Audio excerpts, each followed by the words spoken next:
In this video, we're going to look at the size of a visitor's browser. This is also referred to as the viewport. Now, in a previous video, we discussed screen resolution, and screen resolution is a way of looking at the size of the screen visitors use, not their browser. You can click the link to the right of the screen or in the description below to view that video. So I think the first question we need to figure out here is what's the difference between viewport and screen resolution? Say this box represents the screen resolution. This is the entire amount of width and height that a visitor has available on their screen. However, part of that screen includes things like the start bar, and within the browser, there's also things like an address bar or other toolbars which fill up some of the space. There's also the scroll bar over to the side, and that takes up even more space. So after all of that, you're left with a much smaller part of your screen that visitors can use to load your website. And of course, people can resize their browser, which makes the viewport or browser size even smaller. So the screen resolution is a measure of the entire screen, and the viewport is a measure of how much of that screen is available for loading your website. But together, these two metrics can help you understand your visitors and how you should design your website. In particular, knowing these two things can help you decide where you should position elements to make sure everybody can see everything that they're supposed to see on your website. Let's hop over to Google Analytics and talk about where exactly you find this report. Once in Google Analytics, go to the left sidebar, click on Audience, Mobile, and Overview.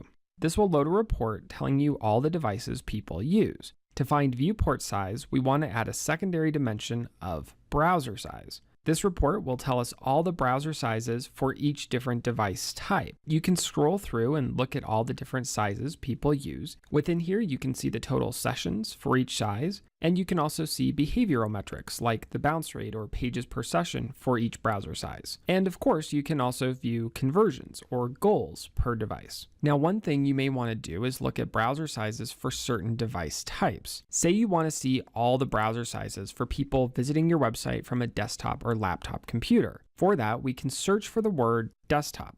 Once we search for that, we can see all the browser sizes people used from a desktop or laptop computer. Similar to screen resolutions, the question becomes, what does the browser size actually mean? What does it look like? And like with screen resolution, we can use a tool called Screenfly to picture our site at that size. There's a link to Screenfly down in the description. Now, one of our top browser sizes in Google Analytics was 1370 by 660. We can go up to the custom screen size tool and enter those dimensions in. This then lets us see what our website looks like for people who are visiting at 1370 wide and 660 tall. And from here, we can start to ask ourselves questions about what kinds of changes we might want to make or what kinds of problems exist. So in this example, things like the sign up box are getting cut off. So maybe we need to bring that up a little bit more to really support people who are visiting our website at this size. If you have other questions about Google Analytics or other aspects of measuring your website's performance, please contact us or visit elementive.com.